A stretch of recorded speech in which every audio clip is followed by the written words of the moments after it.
Hello दोस्तों, आज हम फिर से करने जा रहे हैं जिला दर्शन। ठीक है, जिला दर्शन कर रहे थे हम और अभी आ गए हम बाड़मेर पे। ठीक है, आज का हमारा जिला दर्शन होगा बाड़मेर के ऊपर। बाड़मेर के बारे में देखो, पश्चिमी राजस्थान में स्थित है। पहली बात, 1552 में राव बाहड़ा द्वारा इसकी स्थापना हुई।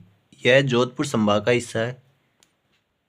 बाड़मेर जोधपुर संभाग में आता है। इसका मतलब प्राचीन मारवाड़ का हिस्सा है बाड़मेर, यानी प्राचीन काल में ये मारवाड़ का ही एक हिस्सा था। ठीक है, फसलें की बात करें तो यहाँ पर मुख्यतः खरीफ की फसल होती है, लेकिन वर्तमान में जीरा और अनार का अधिक उत्पादन हो रहा है यहाँ पर। वर्षा की बात करें तो 25 सेंटीमीटर से कम वर्षा होती है यहाँ पे। जलवायु यहाँ की शुष्क जलवायु है और कोपेन बताता है कि BWHW में आती है, यानी कोपेन के वर्गीकरण में BWHW प्रकार की जलवायु बाड़मेर के लिए उचित है। ठीक है, देखो बाड़मेर के बारे में देखो, बाड़मेर का शुभंकर है मरु लोमड़ी। ठीक है, बाड़मेर की सीमा की बात करें तो अंतर्राष्ट्रीय और अंतर्राज्यीय दोनों सीमा बनाता है। अंतर्राष्ट्रीय सीमा पाकिस्तान के साथ, अंतर्राज्यीय सीमा गुजरात के साथ। सिंचाई की बात करें बाड़मेर में तो IGNP आती है। ठीक है, IGNP यानी इंदिरा गांधी नहर परियोजना से सिंचाई होती है। IGNP का अंतिम बिंदु भी बाड़मेर में है, या फिर इसे 0 पॉइंट कहते हैं। गडरा रोड बाड़मेर में है। ठीक है, नर्मदा परियोजना की बात करें उससे भी सिंचाई होती है बाड़मेर में। इससे बूंद बूंद सिंचाई की जाती है। ठीक है, बूंद बूंद सिंचाई की जाती है कहाँ पर? बाड़मेर में, नर्मदा परियोजना किससे। ठीक है, इसके अलावा देखो यहाँ रेत के टीले अधिक है, यानी कि बाड़मेर में रेत के टीले बहुत ज़्यादा पाए जाते हैं। ठीक है, मिट्टी की बात करें बाड़मेर में तो रेतीली मिट्टी पाई जाती है। वनस्पति यहाँ की मरुद्भिद वनस्पति है। जैविक उद्यान की बात करें तो धोरी मन्ना आखेट निषेध क्षेत्र, यह बाड़मेर का जैविक उद्यान है, धोरी मन्ना आखेट निषेध क्षेत्र। आगे अभ्यारण्य की बात करें तो अभ्यारण्य आता है बाड़मेर में राष्ट्रीय मरु उद्यान, जो कि जैसलमेर और बाड़मेर दोनों में स्थित है। इसका अधिकांश भाग जैसलमेर में है, उसके अलावा बाड़मेर में भी कुछ हिस्सा है। ठीक है, राजस्थान में सर्वाधिक भेड़ व बकरियां कहाँ हैं? बाड़मेर में है। 2000 मतलब जो पिछली पशु गणना हुई थी उसके अनुसार। ठीक है, राज्य में सर्वाधिक पशु संपदा वो भी कहाँ है? बाड़मेर में है। खनिजों की बात करें तो मुख्यतः अधात्विक खनिज जैसे कि ग्रेनाइट, चूना पत्थर, डोलोमाइट, बेंटोनाइट जिसे मुल्तानी मिट्टी भी कहते हैं, जिप्सम, ये मुख्यतः अधात्विक खनिज है। जबकि कुछ पेट्रोलियम पदार्थ भी पाए जाते हैं। राज्य में 4 तेल बेसिन है, उनमें से एक है बाड़मेर सांचौर तेल बेसिन। ठीक है, इसमें से बाड़मेर और जालौर में ये तेल बेसिन है, और इसमें बाड़मेर में देखो तेल के कुएं बने हुए हैं, जो कि कौन सा है? एक तो मंगला। मंगला के बारे में देखो, राज्य का प्रथम तेल का कुआं है। केयर्न एनर्जी द्वारा इससे तेल निकाला जाता है। तेल स्मारक बना हुआ है और राष्ट्र को समर्पित किया गया था ये। इसके अलावा अन्य तेल के कुएं भाग्यम, रागेश्वरी, राजेश्वरी, शक्ति, विजया, प्रथमा, ऐश्वर्या, ये सारे के सारे तेल के कुएं कहाँ हैं? बाड़मेर में है। इसके अलावा भादेशर सुपर थर्मल पावर प्लांट भी कहाँ है? बाड़मेर में। हाल ही तेल के भंडार मिले बाड़मेर में, कहाँ कहाँ पर? कवास, मग्गा की ढाणी और बोदिया गांव, यहाँ पर तेल के भंडार मिले हैं। हाल ही में यूरेनियम के भंडार भी कहाँ मिले हैं? बाड़मेर में मिले हैं। सौर ऊर्जा उत्पादन के कारण, यानी यहाँ पर सौर ऊर्जा का अच्छा उत्पादन होता है, इसी कारण ही बाड़मेर को सीज में शामिल कर लिया, यानी सोलर एनर्जी एंटरप्राइजेज जोन में शामिल कर लिया बाड़मेर को। ठीक है, कोयला की बात करें तो यहाँ पर लिग्नाइट प्रकार का कोयला पाया जाता है, जिसके स्थान मुख्यतः कपूड़ी जालिपा, जो कि संयुक्त परियोजना के रूप में, और गिरल।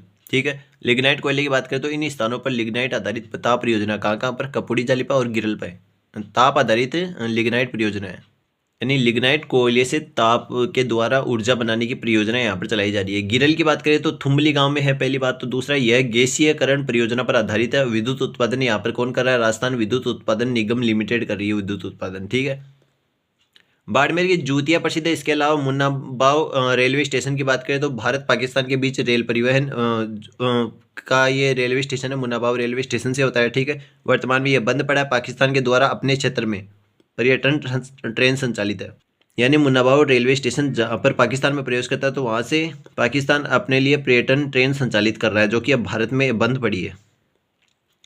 किल्लोण दुर्ग की बात करें तो सुजेश्वर पहाड़ी पर है, और इसका निर्माण राव बिहड़ा ने करवाया था। कोटड़ा का किला की बात करें तो शिव तहसील बाड़मेर में है कोटड़ा का किला। बाड़मेर किला और गढ़ मंदिर है बाड़मेर में। आगे देखो, सोमेश्वर मंदिर है बाड़मेर में। सोमेश्वर मंदिर जो कि किराड़ू बाड़मेर में है। किराड़ू की बात करें तो किराड़ू के मंदिर प्रसिद्ध है। ठीक है, यानी इनको यह आत्मा गांव में पहली बात मंदिरों का समूह है, जो कि भगवान शिव और विष्णु को समर्पित है। राजस्थान का खजुराहो कहा जाता है किराड़ू के मंदिरों को। अब इनमें से एक मंदिर आता है सोमेश्वर मंदिर। ठीक है, जो कि नागर शैली में बना हुआ है, और ये भगवान शिव को समर्पित है, यानी किराड़ू के मंदिरों के समूह में से ही एक है सोमेश्वर मंदिर, जो कि बढ़िया है, एकदम शानदार बना हुआ है नागर शैली में। ठीक है, भगवान शिव को समर्पित है। विरात्रा और वांकल माता का मंदिर कहाँ है? बाड़मेर में है। देवका सूर्य मंदिर कहाँ है? देवका गाँव बाड़मेर में है। भगवान शिव को समर्पित है देवका सूर्य मंदिर। आगे देखो, सफेद अखाड़ा। सफेद अखाड़ा कहाँ बना हुआ है? सिद्धेश्वर महादेव मंदिर में बना हुआ है सफेद अखाड़ा। आलमजी का धोरा, इसे घोड़ों का तीर्थ स्थल कहा जाता है। बाटाड़ू का कुआं, इसका निर्माण गुलाब सिंह ने करवाया था। राजस्थान में रेगिस्तान का जल महल कहा जाता है बाटाड़ू का कुआं को। यानी राजस्थान में रेगिस्तान का जल महल क्या है? बाटाडू का कुआं, बाड़मेर। ठीक है। सुइया मेला की बात करें तो चौहटन बाड़मेर में लगता है, इसे अर्धकुंभी कहा जाता है। महाबार रेत के टीले की बात करें तो केमल सफारी की जाती है, ये भी बाड़मेर में है महाबार रेत के टीले। ठीक है, यहाँ पर केमल सफारी यानी ऊँटों की सवारी की जाती है। गैर नृत्य का संबंध भी बाड़मेर से है, जो कि पुरुष प्रधान नृत्य, यानी इसमें मुख्यतः पुरुषों की भूमिका होती है। इल्ला इल्ली नृत्य की बात करें तो लोक देवता इल्लोजी की आराधना में किए जाते हैं। ठीक है। पत्थरमार होली बाड़मेर की प्रसिद्ध है। थार फेस्टिवल बाड़मेर का प्रसिद्ध है। रामदेव जी की बात करें तो इनका जन्म उपडू काश्मीर या उड्डू काश्मीर बाड़मेर में हुआ था। ईश्वर दास जी बाराहट की बात करें तो इनका जन्म बादरेश बाड़मेर में हुआ था। जसवंत सिंह जसोल की बात करें तो जिन्ना भारत विभाजन के आईने में, इनकी एक पुस्तक थी जिन्ना भारत विभाजन के आईने में। जसवंत सिंह जसोल का संबंध भी कहाँ पे है? जसोल बाड़मेर से है। ठीक है। सद्दी खां की बात करें तो खड़ताल का जादूगर कहा जाता है इनको। सीताराम लालस, उनका संबंध भी बाड़मेर से है। रुमा देवी, इसका संबंध भी बाड़मेर से है। यह वर्तमान में राजीविका की ब्रांड एम्बेसडर है। बाड़मेर में होता है बाड़मेर बैलून महोत्सव। इसके अलावा उत्तरलाई हवाई अड्डा कहाँ है? बाड़मेर में। 2006 में कवास बाड़मेर में क्या हुई थी? बाढ़ आई थी। बाजरा अनुसंधान केंद्र कहाँ है? वो भी बाड़मेर में है। प्रमुख वाद्य यंत्र की बात करें तो बाड़मेर के प्रसिद्ध है मोरचंग, खड़ताल, रावणहत्ता, अलगोजा, नड़ कामायचा आदि। बाड़मेर की कलेक्टर थी टीना डाबी, वो जो कि वर्तमान में भी है। इनके द्वारा कुछ कार्यक्रम चलाए गए। नवो बाड़मेर जो कि सफाई से संबंधित है। ठीक है। मरु उड़ान कार्यक्रम जो कि महिला सशक्तिकरण से संबंधित है। कैंप कार्यक्रम जो कि दिव्यांगों को एक ही जगह पर सभी सुविधाओं का लाभ दिलाना है। इसके अलावा हीटेड क्रूड ऑयल पाइपलाइन कहाँ है? बाड़मेर में है। माड़पुरा बरवाला जो कि यहाँ पर क्या है? माड़पुरा बरवाला स्थान है बाड़मेर में जहाँ पर भूमिगत जल के भंडार मिले हैं। गोंद उत्पादन की बात करें तो चौहटन बाड़मेर में गोंद उत्पादन किया जाता है। ठीक है। तो ये था बाड़मेर का जिला दर्शन। फिर मिलेंगे अगले वीडियो में अगले नए जिले दर्शन के साथ।